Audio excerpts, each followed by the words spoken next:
အားလုံးပဲမင်္ဂလာပါအမရဲ့ပညာဒါန channel လေးကနေပြီးတော့ပြန်လည်ပြီးတော့ကြိုဆိုပါရစေဒီနေ့မှာတော့အမပုံမှန်ပြတ်ထားတယ်ပေါ့နော်အတွန်းအထက်ကလေးနဲ့လေအဲ့ဒီပုံလေးကိုအမကဒီနေ့မှာပတ်တန်ဆွဲပြမှာဖြစ်ပါတယ်အဲ့တော့အမတို့တွေထုံးစံအတိုင်းပဲမူလပတ်တန်လေးကိုကြောချမ်းပတ်တန်လေးကိုအမတို့ဆွဲမယ်ပေါ့နော်ဆွဲပြီးပြီဆိုလို့ရှိရင်အမတို့ကဒီမှာတခါတည်းအောက်ကိုအမကကားထားတယ်ပေါ့နော်ကားရဲဆိုတော့ဒါဆိုလို့ရှိရင်မတို့ဘာမှမလုပ်တော့ဘူးရှေ့ချံကိုတင်မယ်တင်တဲ့ခါကျရင်မတို့ဒီနေ့မှာတော့ရှေ့ချံကိုတစ်ချမ်းနဲ့မတင်တော့ဘူးရှေ့ချံကိုပိတ်ခောက်လို့ပုံစံမျိုးနဲ့နှစ်ခောက်ကိုတင်မယ်ပေါ့နော်တခါရဲအပြည့်ပေါ့နော်ပတ်တန်အပြည့်မှတင်မယ်ပြီးရင်ဒီမှာဂျိုင်းနေအောက်ပိုင်းနေအကုန်လုံးမှာဒါလေးကိုယာပြီးတော့အဲ့ဒီအတိုင်းပေါ့နော်နောက်ချမ်းအတိုင်းလေးပဲရှေ့ချံကိုမှညှက်ထုတ်လိုက်မယ်နော်ညှက်ထုတ်လိုက်မယ်မတို့တွေဒါလေးကကြတော့လေအတွန့်လေးကပက်လေအတွန့်လေးဆိုတော့အမကတချမ်းပတ်တန်ပြလို့ရှိရင်ပတ်ချလဲနေမှာစိုးလို့ဒီနေ့မှာအမကကြတော့ပတ်တန်အပြည့်နဲ့ပြလိုက်မယ်နော်ဒီအတိုင်းကိုပဲပိတ်စမှာတင်ပြီးတော့ညှက်ပါအမပြောတဲ့အတိုင်းပဲတင်ပြီးတော့ညှက်ပေါ့နော်ကဲအဲ့တော့မှဒီမှာအကုန်လုံးကိုအမညှက်လိုက်မယ်ကဲဒါဆိုလို့ရှိရင်ဒါအမကနောက်ချမ်းပတ်တန်လေးကိုရှေ့ချမ်းမှာအမတို့ copy ယူပြီးတော့အမတို့တွေဒါ copy ကူးလိုက်တာပေါ့နော်အမတို့တွေနောက်ချမ်းမလို့တော့ဘူးဒီနေ့မှာရှေ့ချမ်းမှာပဲအမတို့ကပတ်တန်ကိုပြီးအောင်ဆွဲသွားမယ်နောက်ချမ်းကိုအမတို့မလို့တော့ဘူးပေါ့နော်အဲ့တော့အမကရှေ့ချမ်းကိုပတ်တန်ဆွဲမယ်ဆိုတော့ရှေ့ချမ်းမှာဘာလို့မလဲဆိုရင်လေဘင်းဖောက်မယ်အမတို့တွေဂျိုင်းဖောက်မယ်နော်ထုံးစံအတိုင်းပဲအဲ့တော့အမတို့တွေကလေဘင်းဖောက်မယ်ဂျိုင်းဖောက်မယ်ဆိုတော့အမတို့ကလေဘင်းကိုဂျိုင်းမှာဆိုရင်လည်းဂျိုင်းဖောက်လေဘင်းဆိုလည်းလေဘင်းဖောက်အဲ့ဒီမှာလေဘင်းကိုအမားတို့ရကြက်ကြက်လေးဖောက်ချင်တယ်ဖြစ်ဖြစ်ပေါ့နော်ကြက်ကြက်ဖောက်ချင်တယ်ဖြစ်ဖြစ်ကိုဖောက်ချင်သလားဖောက်လို့ရတယ်အမားကတော့ပုံမှန်ပဲဖောက်မယ်ပေါ့နော်အမားကတော့ထုံးစံအတိုင်းပဲအမား3လောက်ဖောက်မယ်တကယ်လို့ကြက်ကြက်ဖောက်ချင်တယ်ဆိုရင်တော့4လောက်ထိအမားတို့ဖောက်လို့ရတယ်ပေါ့နော်အမားကတော့3မှာဖောက်မယ်ပြီးလို့ရှိရင်အောက်ကိုလည်းအမားတို့တွေက4လောက်မှာအမားတို့4ခွဲလောက်လည်းဖောက်လို့ရတယ်ပေါ့နော်အဲ့လောက်မှာအမားတို့ဖောက်မယ်အဲ့ဒါဆိုလို့ရှိရင်အမားယူနေကြလေဘင်းအတိုင်းပဲအမားဖောက်လိုက်တော့မယ်ပေါ့နော်ကဲအဲ့ဒါဆိုလို့ရှိရင်အဲ့တော့မတို့တွေဂျိုင်းဆိုလို့ရှိရင်ဒီမှာဂျိုင်းကိုမှဆွဲလိုက်မယ်နော်ဒါဆိုလို့ရှိရင်မတို့တွေကရှေ့ချမ်းဂျိုင်းကိုဖောက်နေကြအတိုင်းပဲရှေ့ချမ်းဂျိုင်းကိုမတို့ဖောက်လိုက်မယ်နော်နောက်ချမ်းဂျိုင်းကိုမတို့မယူတော့ဘူးရှေ့ချမ်းပဲယူလိုက်တော့မယ်နော်အဲ့တော့မတို့တွေရှေ့ချမ်းဖောက်လိုက်ပြီ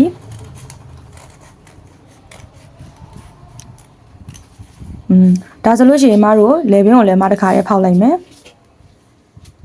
လေဘင်းကိုကြကြကြလူကကြယူတင်းကြိုက်တဲ့လူကတင်းယူလို့ရတယ်ပေါ့နော်ဒါဆိုရင်မကလေဘင်းကိုရှေ့ချံကိုမှဖောက်လိုက်ပြီးသွားပြီဆိုလို့ရှိရင်မတို့တွေကဒါဆိုလို့ရှိရင်ဒီရှေ့ချံကိုပဲမတို့တွေကပတ်တန်ဆွဲမှာပေါ့နော်ဆွဲမှာဆိုတော့အရင်ဆုံးမတို့တွေကဘာလုပ်မလဲဆိုလို့ရှိရင်ဒီကနေပြီးတော့အကွာအဝေးတွေပါဒီမတို့ကမတတ်မှတ်တော့ဘူးဒီလေဘင်းမှာသူကအင်ဂျီလေးမှာအတွန့်လေးဆိုတော့ဒီမှာတွေမတို့ဖြတ်ထုတ်လိုက်မယ်နော်ပခုံးကိုဖြတ်ထုတ်လိုက်မယ်သူရဲ့ရှင်ဘက်မှာအတွန့်လေးတွေပါတယ်လေအတွန့်လေးတွေပါတယ်ဆိုတော့မတို့က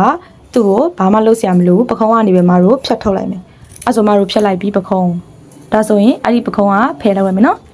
်ဖယ်လိုက်မယ်ဆိုမတို့ဒီမှာရှေ့ချမ်းလေးကြမ်းမယ်ဒီမှာနော်2ရွက်နော်2ရွက်ပိတ်စားပေါ်မှာဒီတိုင်းပဲတင်လိုက်ရုံပဲနော်ကဲအဲ့တော့မတို့ကသူ့ကိုဒီမှာ1ပုံဒီမှာ2ပုံပေါ့နော်ခွဲမယ်ခွဲတဲ့ခါကျလို့ရှိရင်ဒီအမတို့ကရင်ဘက်အကွာအဝေးလေးနည်းနည်းလိုအပ်တဲ့ခါကျတော့အမတို့ကဂျိုင်းအောက်ကနေပြီးတော့3လက်မလောက်နေရကိုအမကမှတ်လိုက်တယ်မှတ်လိုက်ပြီးမယ်ဆိုလို့ရှိရင်အဲ့ဒီ3လက်မလောက်နေရလေးကနေအမတို့ကဒီဘက်ကိုတဲ့လေးသွားပြီးတော့တဲ့ပဲအမတို့ဖြတ်လိုက်မယ်ပေါ့နော်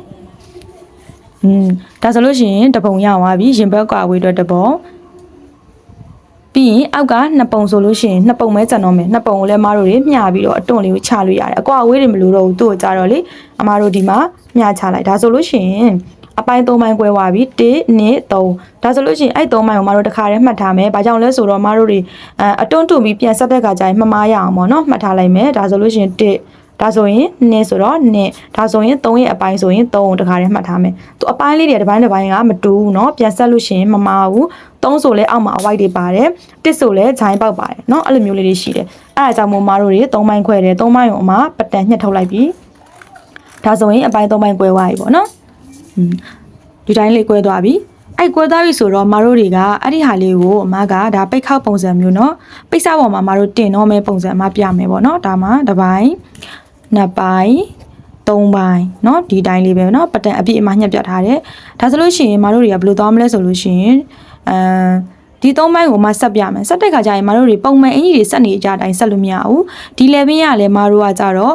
့အကွတ်နဲ့မသွားဘူးပန်းထားစားမယ်ဒါတွေပန်းထားစားမယ်ဒီအပေါ်ပိုင်းတွေကုန်ပန်းထားစားမယ်နော်ဒါဆိုလို့ရှိရင်ဒီအဆက်လေး3ခုရဲ့အပေါ်ပိုင်းတွေ3ပိုင်းလုံးကိုမတို့ပန်းထားစားမယ်အောက်ပိုင်းကတော့ဒီအောက်ဆုံးကအောက်နာခောက်မှာဆိုတော့စားလိုက်ရတယ်မစားလိုက်ရတယ်ကိစ္စမရှိကိုယ့်တဘောနဲ့ကိုပဲပေါ့နော်ဒါဆိုလို့ရှိရင်ဒီနေရာမှာမတို့ဆက်မဲ့အပိုင်းလေးတွေပေါ့နော်တကယ်လို့အဲ့ဒီဟာလေးတွေကိုပိတ်စားပေါ်တင်တဲ့ခါကျရင်တော့ချုပ်စာလေးတွေခြံရမယ်သူ့အပေါ်ကိုမတို့ကထပ်မှာဆိုတော့လေချုပ်စာခြံမယ်ခြံတဲ့ခါကျလို့ရှိရင်ဒီမှာပိတ်စားပေါ်မှာတင်ပြမယ်နော်ဒါဆိုလို့ရှိရင်ဒါပတန်ကိုပိတ်စားပေါ်ဆွဲပြီးပြထားပါတော့ဒါဆိုရင်အပိုင်း3ပိုင်းဖြစ်သွားပြီ1 2 3ဆိုပြီး3ပိုင်းဖြစ်သွားပြီဒါတွန့်မဲ့အပိုင်းလေးတွေပါလေးတွေပေါ့နော်တခါတည်းဖြစ်သွားပြီဒီမှာတွန့်မယ်ဒီမှာတရွာဒီပေါ်ထပ်မယ်ဟုတ်လာ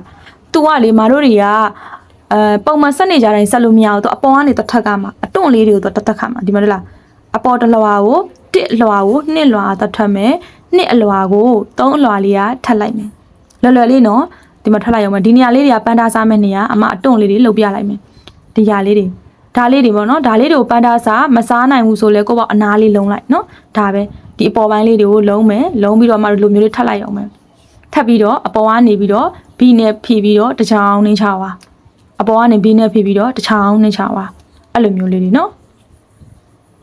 အဲ့ဒါကြောင့်မို့မတို့က1 2 3ဆိုပြီးအပိုင်း3ပိုင်းကိုလိုအပ်တာလေဒီလိုမျိုးလေးတွေဖြစ်သွားမယ်ကဲတက်တာဒီတိုင်းလေးကိုပဲနောက်ချမ်းကိုလည်းဒီတိုင်းလေးတွေပဲချုပ်လို့ရုံပဲ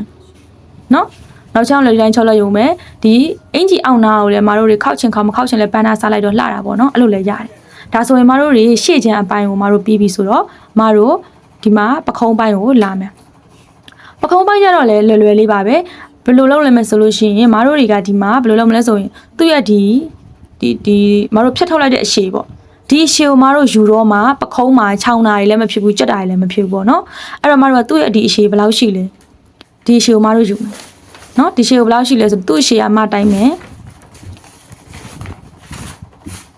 သူ့ရှည်ကိုမတိုင်းမယ်မပတန်မှာဆွဲပြမယ်ဒီဥစ္စာကတော့ပိတ်စားပေါ်မှာဆွဲလဲရတယ်နော်မတော့ပတန်မှာဆွဲပြလိုက်မယ်ပို့ပြီးတေချာပါအောင်အမညီမလေးတို့ကလည်းပိတ်စားပေါ်မှာမဆွဲခင်ပတန်မှာရင်ဆွဲခြင်းဆွဲပြီးတော့မှပဲပိတ်စားပေါ်မှာပေါ့နော်တေချာမှာညှက်ခြင်းလည်းညှက်ပေါ့နော်ဒါဆိုလို့ရှိရင်မတို့ကဒီမှာ10လက်မရှိတယ်ပေါ့10လက်မရှိတယ်ဆိုလို့ရှိရင်မတို့က9လက်မလောက်မှန်ပြီးတော့ညှက်လိုက်မယ်နော်သူ့ရဲ့ရှေ့က10လက်မရှိရင်9လက်မမှန်ညှက်မယ်ပြီးလို့ရှိရင်မတို့ကအတွန့်လေးတွေလေလက်မအနာတွန့်ရှိတယ်ဒီအပြည့်ကိုမတို့ကမယူဘူးမက1လက်မလောက်ပဲမယူမယ်နော်အရင်ဆုံးအမြောင်းတစ်မြောင်းပေါ့1လက်မစာအမြောင်းတစ်မြောင်းမှတ်ထားလိုက်1လက်မစာအမြောင်းတစ်မြောင်းကိုယူလိုက်မယ်ယူမယ်ဆိုတော့မတို့က1လက်မကြံမယ်ဆိုတော့ချုပ်စာချမ်းပြီးတော့မတို့တစ်မြောင်းယူလိုက်မယ်နော်အရှိနဲ့အနောက်နဲ့စောနာပခုံးကိုတိုင်းလိုက်တာ10လက်မဆိုတော့ချုပ်စာနဲ့ဆို9လက်မချမ်းပြီးတော့အဲ့ဒီအမှတ်ကိုမှတ်ပြီးတော့မတို့ကဒီမှာ9လက်မအမြောင်းမှတ်လိုက်အဲ့တိုင်းလေးမှတ်လိုက်နော်မှတ်ပြီးလို့ရှိရင်အဲ့တိုင်းလေးမတို့ညှက်မယ်အဲ့ဒီညှက်တဲ့အချောင်းလေးကဟိုဘက်တစ်ချမ်းဒီဘက်တစ်ချမ်းဆိုတော့မတို့2ချမ်းဖြစ်မယ်နော်အမပြောတာရှင်းကြရလားမသိဘူးဒါဆိုလို့ရှိရင်ဒီမှာဒါဆိုရင်ရှေ့ချမ်းနောက်ချမ်းဟိုဘက်တစ်ချမ်းဒီဘက်တစ်ချမ်းရှေ့ချမ်းနောက်ချမ်းမှာနော်ဒီလိုမျိုးပုံစံလေးဒီဘက်ကတစ်ဖက်ကဘယ်ဘက်ဖြစ်ရရနော်ဘယ်ဘက်ကဖြစ်အတွန်းထည့်လို့ရတယ်ပေါ့နော်နှစ်ဖက်လှယူလိုက်ပေါ့ရတာပဲဟုတ်တယ်မလားကဲဒါဆိုလို့ရှိရင်မတို့ကအဲ့ဒါပြီးသွားပြီဆိုလို့ရှိရင်မတို့အတွန်းပိုင်းကိုသွားမယ်အတွန်းသွားမယ်ဆိုလို့ရှိရင်မတို့ကအတွန်းစာလိုအပ်နေပြီအတွန်းစာလိုအပ်နေပြီစောနာမတို့ရဲ့ပခုံးရဲ့ဒီတလက်မယူထားတဲ့အပြားလေးပေါ့နော်အဲ့ဒီအပြားလေးရဲ့ဘေးနားမှာအမတို့ဘယ်လောက်ကြံတာလဲကြည့်လိုက်မယ်အမတို့ကသူကဘယ်လောက်ကြံတာတစ်လက်မယူထားမယ်ဆိုလို့ရှိရင်ဘေးနားမှာအမတို့2လက်မလောက်ကြံမယ်2လက်မခွဲရှိတော့တစ်လက်မခွဲလောက်ကြံမယ်နော်တစ်လက်မခွဲလောက်ကြံမယ်ဆိုတော့အမတို့ကအဲ့ဒါကိုတစ်လက်မခွဲကြံမယ်ဆိုရင်2လက်မခွဲလောက်အမတို့အပြားကိုမှတ်ထားလိုက်တော့အဲ့ဒါအတွန်းစာအတွက်နော်တစ်လက်မကြံရင်2လက်မပြားယူ2လက်မကြံရင်3လက်မပြားယူ1လက်မခွဲကြရင်2လက်မခွဲယူပေါ့အဲ့လိုတိတ်ပဲပဲနော်1လက်မပို့ထုတ်လိုက်တွန်မာနဲ့တီမာနဲ့ဆိုတော့လေဒါဆိုမတို့ယူလိုက်ပြီလားအဲ့ဒီအရှည်ကဘယ်လောက်ဖြစ်မလဲဆိုရင်ဒီအရှည်အတွန်းအရှည်ကိုကြတော့စောနာကအမားတို့တွေကပခုံးမှာ10လက်မရှိတော့9လက်မယူတယ်လို့မျိုးအမားတို့တွေကအဲ့ဒီအချောင်းလေးက10လက်မရှိရဆိုတော့အတွန်းစာအတွက်ကိုမတို့က16လက်မပေါ့နော်2ဆယူရမယ်နော်10လက်မ16လက်မယူရမယ်နော်တွန်းထုတ်မှာမလို့နော်16လက်မယူမယ်အဲ့လိုမျိုးအကုန်တွန့်မှာတကယ်လို့အလဲလေးပဲတွန့်မယ်ဆိုရင်တော့သူ့ကို4လက်မလောက်ပဲပို့ယူလိုက်12လက်မဖြစ်သွားမယ်ပေါ့နော်ကဲအဲ့တော့ကိုတွန်းတဲ့ပုံမူတည်ပြီးတော့အတွန်းကိုပို့ယူလိုက်အဓိကပို့ယူလိုက်အတွန်းကိုပို့ယူလိုက်ပေါ့နော်စောနာပခုံးမြောင်းထက်ပို့ယူလိုက်ကွယ်အဲ့ဒါအဓိကပဲ ဟုတ်ပြီလားဒီမှာမတွန်းပြမယ်ဒီမှာဒါဒီမှာဒါတွေကပြင်ပန်းထားစားမယ်လေအနာလုံးမှာဖြစ်ဖြစ်ပန်းထားစားမှာဖြစ်မတို့လောက်ကြမှာဒီလိုလေးဖြစ်ပြီနော်မခောက်ပြမယ်ဒီလိုပုံစံလေးဖြစ်တယ်အဲ့ဒါပခုံးမှာအဖက်တင်မဲ့ဟာလေးအဲ့ဒါကို2ရွက်အမားတို့လုပ်မယ်နော်2ရွက်ညှက်မယ်ဒါဆိုလို့ရှိရင်ဒါပိတ်စပေါ်မှာညှက်လို့ရပြီနော်2ရွက်ညှက်မယ်နော်ပိတ်စပေါ်မှာညှက်လို့ရပြီဒါလေးကလည်း2ချောင်းညှက်မယ်အဲ့နှစ်ခုကိုအမားတို့ဆက်မယ်ဆိုရင်ဒီလိုပုံစံလေးပေါ့အမပြမယ်နော်ခဏလေး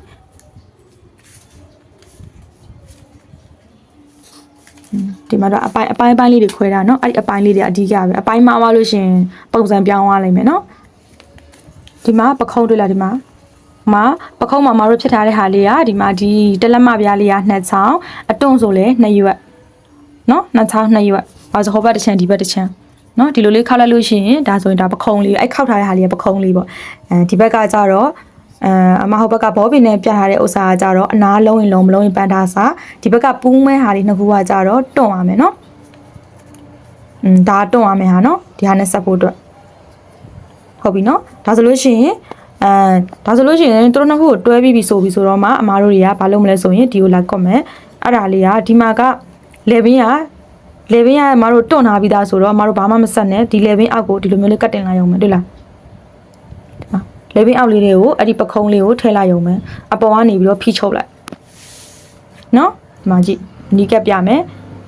ဒီထဲကိုထည့်ပြီးဆိုလို့ရှိရင်အပေါ်ကနေပြီးတော့ဖိချုပ်လိုက်ဒါပဲချုပ်ကြောင်းကလည်းဘာမှမပါဘူးနော်ချုပ်ကြောင်းလည်းရှင်းနေပေါ့နော်ဒါဆိုလို့ရှိရင်ဟိုဂျိုင်းကလည်းတော့အမရှေ့ဗီဒီယိုမှာပြထားတဲ့ဂျိုင်းကိုဘယ်လိုမျိုးချုပ်စာနဲ့ကုတ်ကမလဲဆိုတော့အမပြထားတယ်နော်အဲ့တိုင်းလေးကုတ်ရုံပဲဒါပဲဒီမှာကြည့်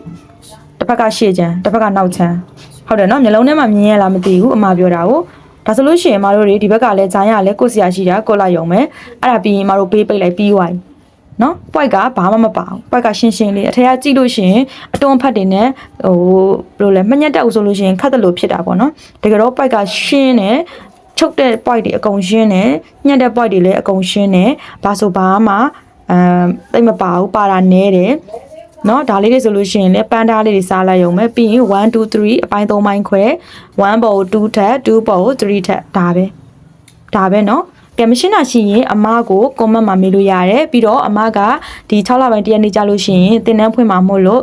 အမရဲ့တင်နန်းကိုစိတ်ဝင်စားရဲဆိုလို့ရှိရင်လည်းအမကိုလက်အပ်လို့ရတယ် Viber မှာအမကိုဆက်သွယ်လို့ရတယ်အမ Viber ဖုန်းနံပါတ်လေးချပေးထားမယ်ပေါ့နော်အမရဲ့တန်ကိုဒါနားထောင်ကြည့်လိုက်တော့အမဗီဒီယို class ဖွင့်ဖို့အတွက်ကိုအမဗီဒီယိုတွေလောက်တာအတန်နေအောင်ဝင်နေတယ်ဒီတစ်ခေါက်ဗီဒီယိုမှာအတန်အောင်သိမ့်မကြည့်တော့ဘူးသိလားကဲအားလုံးကိုကျေးဇူးအများကြီးတင်ပါတယ်နော်ဒီနေ့တော့ဒီလောက်ပါပဲ